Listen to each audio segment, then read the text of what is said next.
Madame, Monsieur, bonsoir et bienvenue à ce rendez-vous d'information sur Spectrum Télévision. La première édition pour le compte de cette nouvelle semaine qui commence. Le chef de l'État, le président Paul Biya, annule la collecte numérique des taxes sur les téléphones. Cette loi qui entrait en vigueur le 15 octobre vient de connaître un revirement. C'est la substance d'une correspondance signée par Ferdinand Ngongo et adressée au secrétaire général des services du Premier ministre, chef du gouvernement, en posture d'inviter ce soir Cabral Libi, président du PCRN et député à l'Assemblée nationale, réagit à la suite de cette décision du président de la République. À suivre également dans le 20h ce soir sur Spectrum Télévision, la position de la Ligue de football professionnel. Celle-ci donne au club de Ligue 1 et 2 jusqu'au 20 octobre 2020 pour justifier l'utilisation de la subvention reçue de l'État lors de la saison 2018-2019. Une fois de plus, bonsoir Madame, Monsieur Gilet, 20h, c'est la même heure à Ndongé, dans le département du Mongo, région du littoral. Dans une correspondance adressée ce 19 octobre 2020 au secrétaire général des services du Premier ministre Séraphin Fouda, le secrétaire général de la présidence de la République, Ferdinand Ngongo, transmet au gouvernement l'instruction du chef de l'État Paul Biya demandant de suspendre l'application de la réforme consistant à collecter les droits de taxes de douane sur les téléphones et tablettes via une plateforme numérique. Comment les Camerounais réagissent-ils suite à ce revirement? Nos reporters ont rencontré ce jour quelques habitants de la capitale politique. Leur réaction est à suivre dans ce reportage de Mireille Siabjé. Alors que les Camerounais boudent une nouvelle taxe de 33% sur l'achat d'un téléphone ou d'une tablette, Paul Biya remet en selle les sociétés de téléphonie mobile. Sur la toile, les réactions des internautes ne se font pas attendre sur le sujet. Hommes politiques, juristes, économistes, société civile, tout le monde y va de ses arguments. Pour Maître Simeon Ouachou, pas surprenant, il fallait s'y attendre. Très sage de la part du président de la République. À l'avocat de rajouter que les ministères concernés gagneraient à recueillir l'avis des experts indépendants dans la maturation de leurs projets. Cependant, du point de vue de Christian Timbane Bomo, ce document frappé du sceau de la présidence de la République n'est que distraction pure et simple, car Orange, intérêt français, s'est opposé à la taxe du gouvernement camerounais. Pour cette entreprise, la taxe sur les prix de téléphone allait diminuer les achats de téléphones, dont des puces, du crédit, des transferts d'argent. Comme pour dire qu'Orange y a vu un impact négatif sur ses recettes. La France a donc dit non à travers la BEAC qu'elle contrôle. Aussi, à en croire Christian Timbane, les ministres Louis Paul Motazé des Finances et Minette Libom Liliken des Postes et Télécommunications ne pouvaient pas introduire ces taxes sans l'aval du cartel de la présidence. Cependant, pour un autre internaute, ceci c'est de l'enfumage pour redorer le blason du président Paul Biya. Une autre opposition indique qu'Etoudi n'a pas trop eu le choix car c'est une question de législation. Au Cameroun, cette forme de paiement n'est pas acceptable, d'où les opérateurs économiques s'exposaient aux sanctions allant jusqu'au retrait des licences d'opération. En outre, au sein de la classe politique, c'est chacun qui s'attribue la paternité de ce revirement de situation relatif à la taxe sur les téléphones et les tablettes. Selon le PURS, la présidence de la République répond à une demande de Serge Espoir Matomba, celle de revoir la manière de prélever ses droits de douane. Du côté du PCRN, l'on est convaincu que c'est la force des arguments de l'honorable Cabral Libi qui fait frémir le gouvernement. Dans le cafouillage de ce que certains qualifient de récupération, certaines voix s'élèvent pour remercier Rebecca Enonchon et Kawala, car ce sont ces personnalités politiques qui ont mis la pression au ministre des Postes et Télécommunications et aux télécoms avec le hashtag NoPhoneTax sur Twitter. Toutefois, certains internautes rappellent à l'ordre ces derniers, les invitent à bien relire la note de la présidence de la République avant de crier victoire, parce que finalement, sur le coup, de l'inattendu, des incompréhensions s'entremêlent. Faut encore savoir faire la différence entre les termes surseoir, annuler, abroger, etc. Pour sortir de ce sujet, une autre opinion estime que si les célébrités peuvent élever une petite voix en ligne sur la crise anglophone, comme elles l'ont fait pour la taxe téléphonique, la crise socio-politique s'arrêtera peut-être dans les régions du nord-ouest et du sud-ouest, secouées depuis 4 ans, reconnaissant ici la force de frappe des réseaux sociaux. À la suite de cette décision du chef de l'État annulant la collecte numérique des taxes sur les téléphones, vous avez pu constater la réaction des hommes politiques et acteurs de la société civile. Tel qu'annoncé en titre, nous vous invitons à présent à suivre celle du président du PCRN et député à l'Assemblée nationale, Cabral Libi. Nous prenons acte de la décision du président de la République qui nous a été communiquée par le secrétaire général et nous la saluons parce que en l'apprenant, il fait montre là d'une écoute à l'adresse de cette clameur sociale et populaire qui se situait évidemment au-dessus des cloisons politiques et des chapelles de toutes sortes, parce qu'il s'agissait là d'une mesure impopulaire, d'une mesure illégale et d'une mesure clientéliste. Donc, en prenant cette décision, nous ne pouvons que saluer cela et l'apprécier. Pour nous, cet ajournement est une annulation pure et simple. Nous n'avons jamais dit, en tout cas au PCRN, nous avons mené ce combat par de multiples sorties devant la presse, des explications, des démonstrations de l'illégalité, de l'impopularité de cette décision et de son caractère surtout clientéliste. Donc nous n'avons jamais dit qu'il ne fallait pas taxer les téléphones. Ce que nous demandons, c'est qu'à la suite de cela, plutôt que de mener des réflexions pour finalement trouver le bon mécanisme de l'imputation du paiement de droits de douane aux consommateurs, parce que nulle part au monde cela ne se fait comme ça. Donc on a peut-être trouvé des termes convenants, mais il est impossible de nous dire même qu'on ajoute la taxation, c'est-à-dire l'imputation de la taxation sur le consommateur. C'est une réflexion inutile. La réflexion qu'il faut mener est plutôt simple. C'est celle consistant à doter l'administration des douanes camerounaises des ressources nécessaires pour qu'elle fasse son travail de façon efficiente. Les ressources humaines, en nombre, en qualité, des ressources matérielles. On voit dans d'autres pays comment la douane est équipée parfois de matériel militaire. Parce que la douane a une mission, c'est celle de la préservation de son espace économique. Et quand on a une invasion de téléphones de mauvaise qualité, de téléphones non traçables, qui créent toutes sortes de problèmes, parfois même des problèmes sécuritaires ou sanitaires, il y va aussi de la mission de la douane d'éviter ce type de dérive.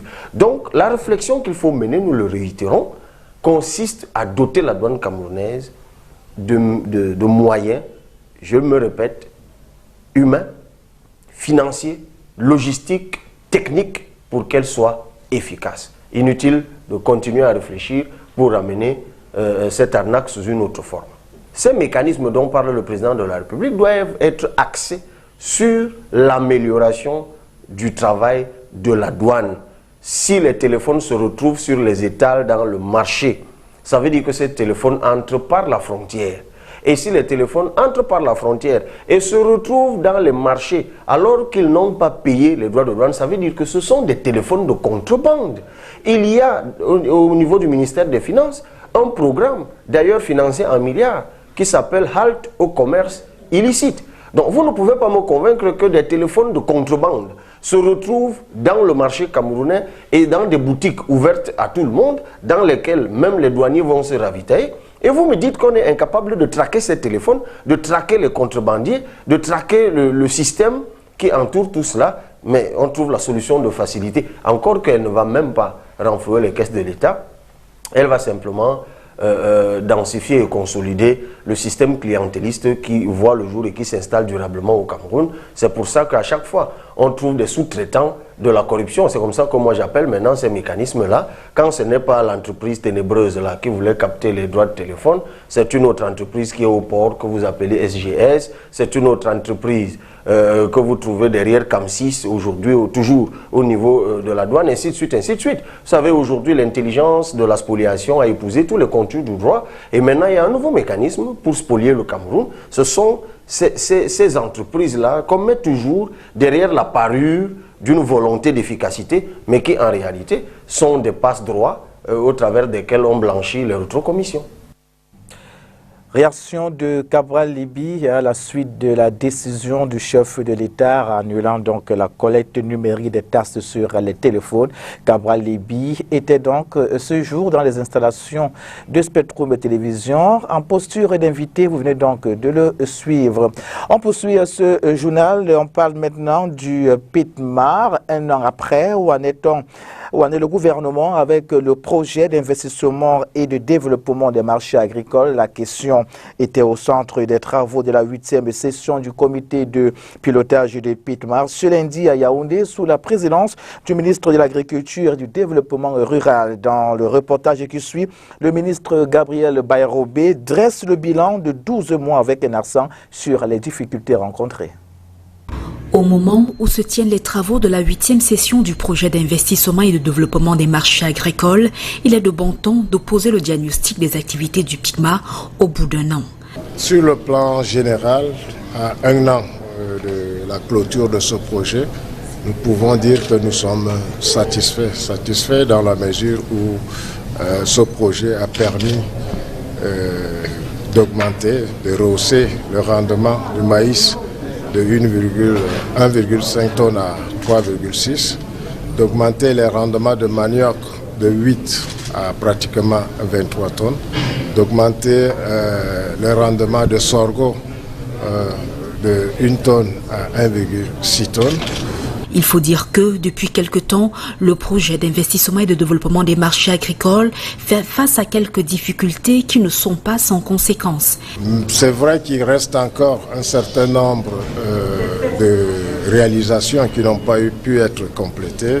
Il s'agit effectivement de l'installation des unités de transformation qui n'ont pas pu être livrées du fait de la pandémie de Covid-19.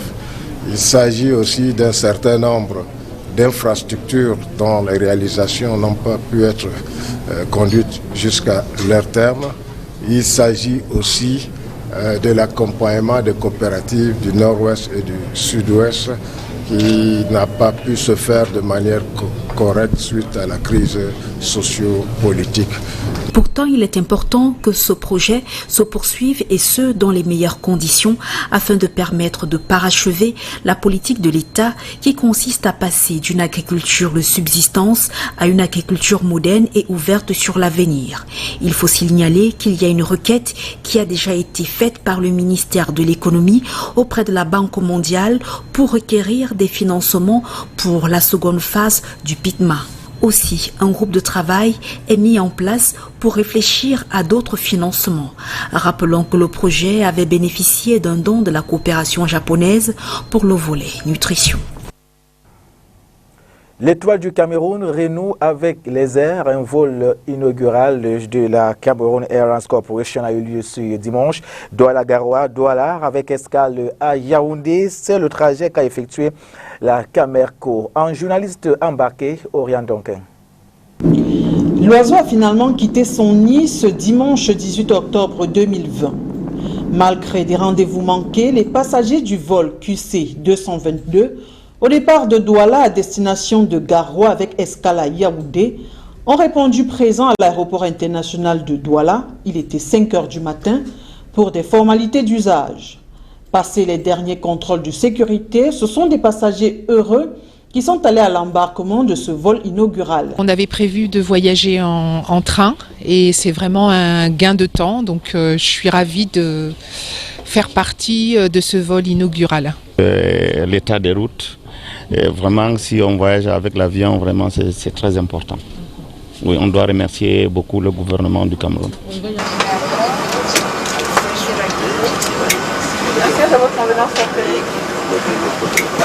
Quelques consignes d'usage, l'aéronef de 144 places prend les airs et 45 minutes plus tard, il se pose sur le tarmac de l'aéroport international de Yaoundé-Simalène. C'est bien passé, enregistrement, départ, il n'y a pas eu de retard et puis le vol était excellent, quoi. Il n'y a pas de souci.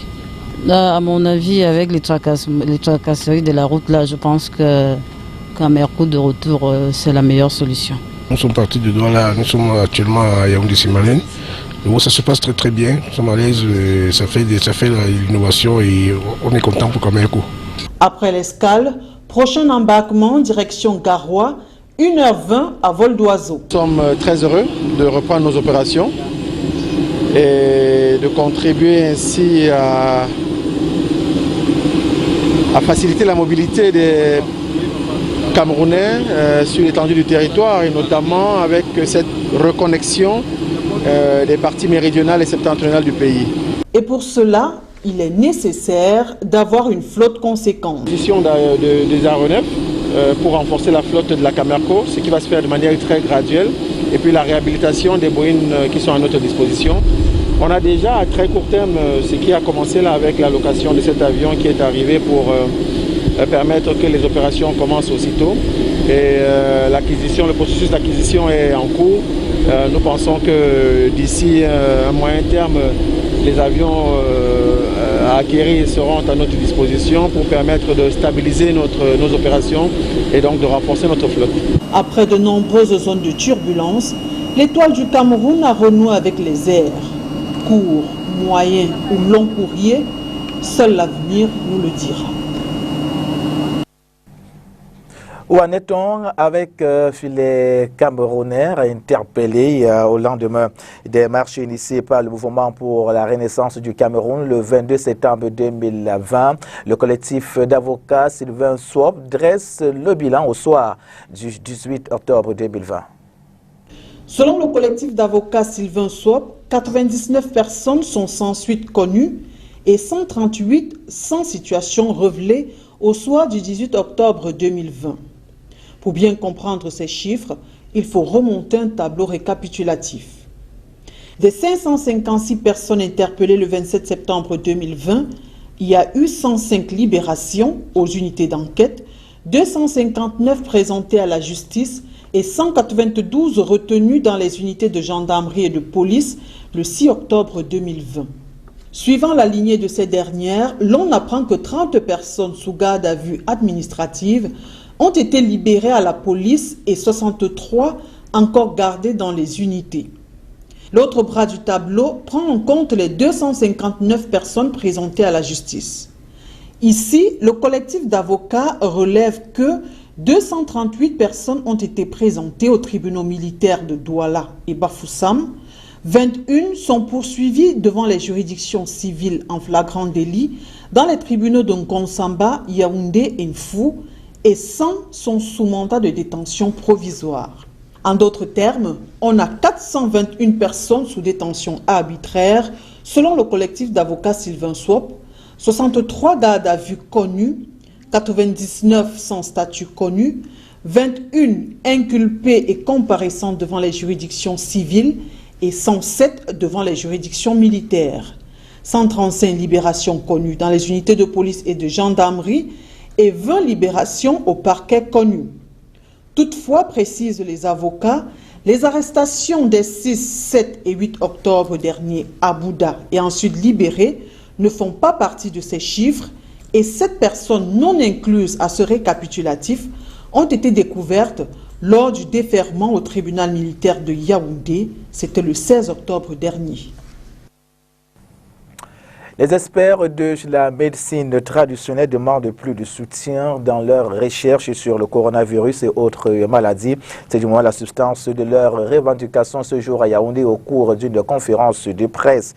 Laquelle revendication arrive dans un contexte marqué par la lutte effrénée du gouvernement contre le coronavirus. Le compte rendu avec Olivier Bouzike. Selon les médecins traditionnels camerounais, l'Afrique centrale ne contribue pas suffisamment dans la recherche scientifique sur le coronavirus. En ce moment-ci, il y a plus de 1100 essais cliniques qui sont en cours dans le monde sur Covid-19. En Afrique, il n'y a que 2. En Afrique centrale, il y a un vide, je crois qu'on nous appelle le corridor vide.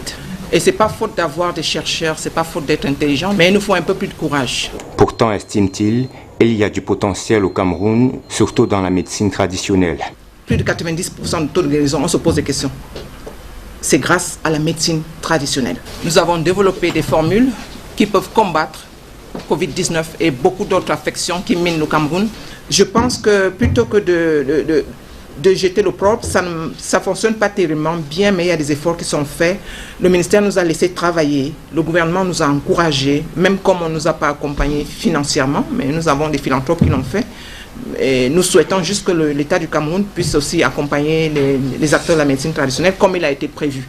Durant la session parlementaire de juin dernier, ils ont saisi les deux chambres afin d'obtenir un soutien conséquent pour développer davantage de leurs recherches en vain. Ce qui bloque en fait, vous savez qu'il y a un très fort lobby des firmes pharmaceutiques donc, qui ont institué des règles, des essais cliniques qui sont très coûteux et qui ne sont pas adaptés à notre contexte. Donc il est très important que nos gouvernements adaptent les régulations au contexte africain pour nous permettre aussi de développer une industrie pharmaceutique. Et ce n'est que ça qui peut permettre d'avoir une collaboration gagnant-gagnant maintenant avec les compagnies étrangères, parce que si nous ne le faisons pas, il n'y a pas moyen d'augmenter l'espérance de vie à la naissance au Cameroun et en Afrique de manière, de manière solide. Ce qui pourra permettre de solutionner le problème Covid-19. Enseignement supérieur, une interrogation taraude les esprits. Comment fonctionne le nouveau système de préinscription soumis aux étudiants de l'Université de Yaoundé 1 entre paiement des frais à la banque et dépôt des dossiers physiques? Souvent, les étapes à parcourir dans ce reportage de Louis Buzuke une fois de plus. Le nouveau système simplifié de préinscription à l'université de Ngoïkele suggère plusieurs étapes qui démarrent par le paiement des frais exigibles à la banque. J'ai payé à Express Union normalement comme on demande. Je suis allé certifier mes documents et on m'a reçu. Apparemment, ils ont mis un système en place qui fait que les personnes à Express Union sont au courant de ça. Donc, dès que tu dis que tu viens pour la préinscription, on te demande Ngoïkele, tu indiques la faculté et tout se passe rapidement. Après le paiement des frais exigibles à la banque, l'étudiant est invité à certifier les pièces de son dossier pour une préinscription en ligne. Même si un nouveau bachelier se trouve à Ngelmandoka, même à Fumban, même à Kolofata, peut se préinscrire à Kolofata et venir seulement déposer ses dossiers à l'université Yaoundé 1. Ça évite les arnaques. Ça protège aussi le regroupement, les étudiants, pour les regroupements, de ne pas se regrouper au sein de l'université, même hors de l'université. La plateforme, en fait, l'université Yaoundé 1 de préinscription a été diffusée partout, dans tous les forats. La note de monsieur le recteur a été affichée partout. Une fois le dossier physique complété, y compris la fiche de préinscription tirée à travers la plateforme créée pour la circonstance, l'étudiant peut alors se rendre au campus pour le dépôt du dossier. Actuellement, ça c'est des jeunes qui venaient d'arriver, qui sont déjà préinscrits, ils étaient déjà à la banque, ils ont certifié leurs documents et ils se sont déjà préinscrits en ligne. Ils sont là pour le dépôt. Nous, leaders d'étudiants, nous sommes là juste pour les aider à mieux remplir leurs documents et de les déposer. Vous voyez là, il y a les responsables de la scolarité qui sont venus dans la salle pour recevoir les dossiers dans la salle. Les dossiers reçus par les responsables de la scolarité sont acheminés aux services compétents pour l'enregistrement définitif de l'étudiant qui pourront, dès publication des listes d'étudiants bacheliers, démarrer leur cycle universitaire. À présent, le round-up de l'actualité africaine avec nos partenaires de la Voix de l'Amérique.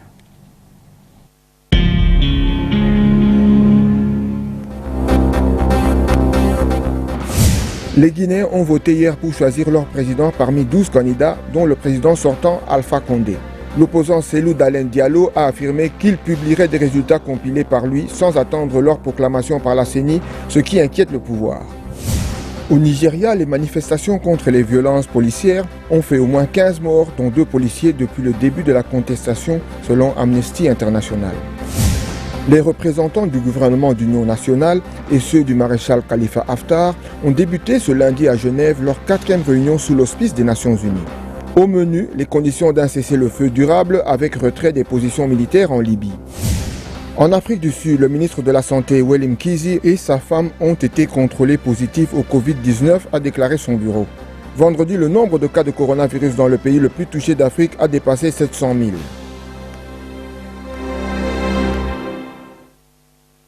La Ligue de football professionnel met la pression sur les clubs. Dans une nouvelle correspondance, le président de la LFPC dit que les présidents des clubs de championnat professionnel de Ligue 1 et Ligue 2 doivent justifier au plus tard demain 20 octobre 2020 l'utilisation de la subvention reçue de l'État lors de la saison 2018-2019.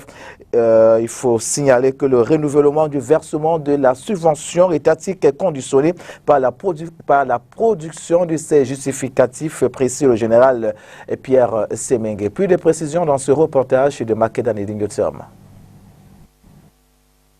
La situation reste tendue entre la Ligue de football professionnel du Cameroun et ses membres, qui ne sont autres que les clubs. En effet, ceux-ci doivent au plus tard ce mardi 20 octobre 2020 présenter les justificatifs de l'utilisation de la subvention reçue de l'État lors de la saison sportive 2018-2019. Argent destiné notamment à l'appui du paiement des salaires des footballeurs et encadreurs des championnats professionnels de Ligue 1 et de Ligue 2. Ce nouveau délai accordé par le président de la LFPC fait suite à une première deadline de 72 heures également, indiqué par le général Pierre Semengue dans une correspondance adressée au club début octobre. Il demandait alors les fiches de salaire individuelles des joueurs et encadreurs techniques, ainsi que les registres comptables qui devront être exploités par la mission de vérification qui sera déployée auprès de la Ligue et des clubs. Objectif, s'assurer de la certitude des dépenses et de l'authenticité des documents envoyés au soutien du compte d'emploi, sollicité notamment par le ministère des Finances. D'après le président de la LFPC, le renouvellement du versement de la subvention étatique est conditionné par la production des dits justificatifs. Fin de citation. Pour mémoire, la LFPC bénéficie de la subvention de l'État qui s'élève à plus de 300 millions de francs CFA. Il faut ajouter à ce montant la quote-part de la Fédération camerounaise de football qui s'élève à plus de 400 millions de francs CFA. Fin du 20h sur Spectrum Télévision. Au prochain rendez-vous demain lorsque sera 20h. Mais déjà, n'oubliez pas le rendez-vous de demain 8h pour les informations fraîches avec Oni Ladonès. C'est un plaisir, mesdames et messieurs. Restez nos fidèles. Nos programmes se poursuivent en temps réel. Bonsoir.